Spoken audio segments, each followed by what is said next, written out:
Salve família Palestra, tamo junto, boa pra nós. Fim de jogo, Vasco 2, Palmeiras 1. Meu primeiro pós-jogo aqui com derrota. De verdade, mano, uma derrota meio deprimente, mano. O Palmeiras realmente não fez nada que merecesse alguma coisa, tá ligado? O Palmeiras não jogou absolutamente nada. Bota na minha cabeça aí que eles estavam de ressaca, tá ligado? Vieram de um título, de Campeonato Paulista no domingo, premiação na segunda. Tô botando isso na minha cabeça que eles estavam, todo mundo entrou de ressaca hoje na partida, por isso que jogaram desse jeito, por isso que não fizeram aquilo que eles são capazes de fazer, que a gente sabe que esse time já mostrou que sabe fazer. Mas de verdade, mano, é uma derrota que, mano, só, tipo, mano, te deixa deprimente pelo fato do Palmeiras realmente não ter feito absolutamente nada, não ter criado, não ter tido nenhuma criatividade, não ter tido intensidade, não ter tido nada. Acabou a partida com o Carlos Miguel tendo que ir para a área no último lance. Os últimos lances da partida é o Bruno Fux, um zagueiro lançando para outro zagueiro que virou centroavante, que era o Gustavo Gomes. Então, terminamos a partida do jeito que a gente fazia também no ano passado, que não foi um ano onde a gente tem que pegar muito exemplo, não, entendeu?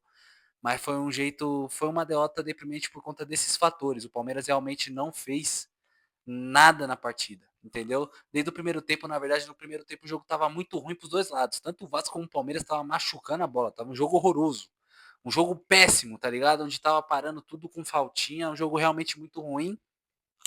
Até que o Flaco Lopes, mano, que tá jogando demais, eu acho que ele é, nessa partida de hoje, é um dos únicos que dá pra olhar e falar, pô, esse aqui, apesar do Palmeiras não ter feito uma boa partida, esse daqui conseguiu fazer alguma coisa. O Flaco Lopes tava se doando, tava tentando, conseguiu achar um lindo chute, fez um golaço no primeiro tempo, o Palmeiras abriu o placar com 1-0. Pra mim o jogo tava tão feio que era aquele 1-0 ali que ia permanecer até o fim, ia ser do mesmo jeito no segundo tempo, só que não, o segundo tempo, muito pelo contrário. O Vasco teve uma energia de ânimo, o técnico deles com certeza conseguiu botar um ânimo nos caras para voltar para o segundo tempo, porque aí no segundo tempo o Vasco mudou totalmente a sua postura. A gente foi dominado pelo Vasco no segundo tempo. O Vasco dominou o Palmeiras, pelo menos nos primeiros 30 minutos de jogo. Durante 30 minutos do segundo tempo, o Vasco dominou. Teve grandes oportunidades, teve grandes chances. E se você for ver, o Palmeiras tomou gols até meio infantis de tomar, com toque de bola dentro da área. Gols que a gente não podia nunca levar numa partida, entendeu?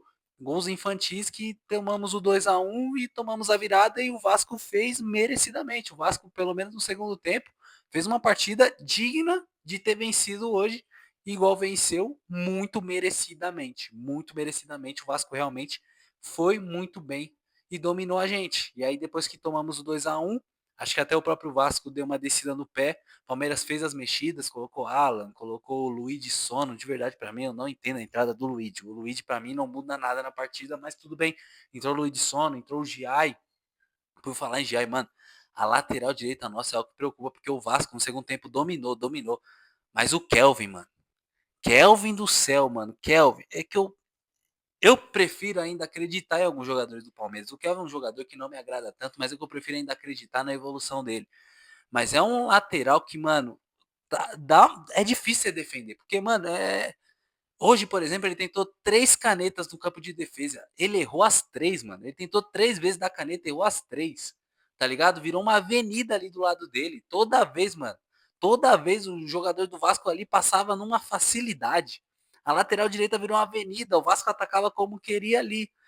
E toda vez em cima de quem? Em cima do Kelvin. O Kelvin toda vez estava tomando ali, mano, na lateral direita e era onde estava saindo as melhores oportunidades. Tanto que, se eu não me engano, acho que os dois gols. Não, o primeiro gol saiu mais pelo meio, né? Mas o segundo gol saiu muito pelo lado. Foi um toque dali da lateral direita, onde teve a jogada e tocou para dentro e o cara fez o gol.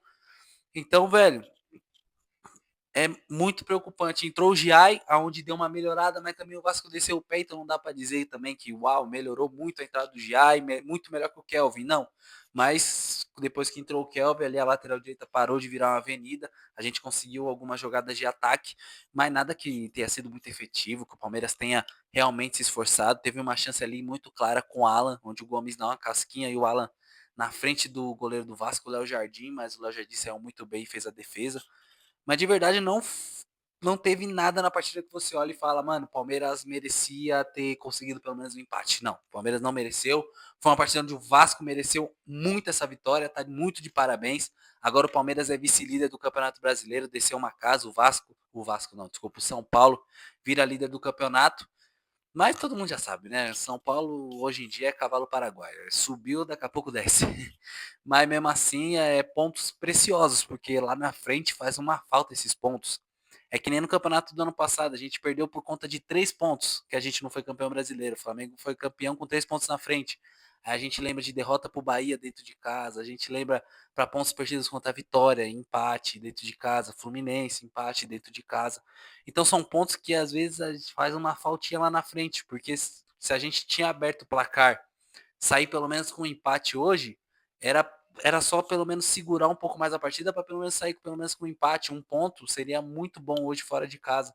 E não conseguimos isso, por isso que eu falo que são pontos que lá na frente pode fazer muita falta. E não só isso também, como, pô, fazia tempo que a gente não perdia pro Vasco, mano. Desde 2015 que a gente não perde. Desde São Januário, na casa deles, a gente não perdia desde 2012. Mas perder mesmo pro Vasco, a gente não perde desde 2015. Fazia já 11 anos que a gente não perdia pro Vasco. E perdemos hoje. Uma pena de verdade, uma partida muito abaixo da equipe do Palmeiras. Espero que a gente mude isso de verdade. Tomara que os caras estavam de ressaca mesmo, que as coisas mudem, porque domingo já tem partida contra o Mirassol. Na volta do Allianz Parque, vamos voltar para casa finalmente. Na volta do Allianz Parque, partida contra o Mirassol. E espero que a gente daqui para frente mude a postura. Tem muita coisa aqui pela frente, ainda tem muito ano pela frente. Acho que realmente essa partida foi um acaso. Que tenhamos um ano vitorioso, mas não podemos nunca mais ter uma postura como a partida de hoje. Que daqui para frente seja diferente, que a gente faça partidas melhores para conseguir ganhar campeonatos grandes. Temos aí Brasileirão, Copa do Brasil, Libertadores aí para conquistar. Beleza, rapaziada? Pedir para vocês, por favor, mano, se inscreve aqui no canal, curte o vídeo que vai me ajudar demais, por favor, rapaziada. É de graça, mano, é de graça, entendeu? Todo jogo do Palmeiras, pós-jogo do Verdão, vai estar aqui no canal, certo? Acabou o jogo, vocês vêm para cá para assistir o pós-jogo, que vou estar sempre aqui falando sobre a partida e outras coisas no geral, beleza? Mas sempre sobre o Palmeiras. Então, por favor, se inscreve aí no canal, curte o vídeo, é de graça e vai me ajudar bastante. Valeu, rapaziada, tamo junto, avante palestra e seguimos.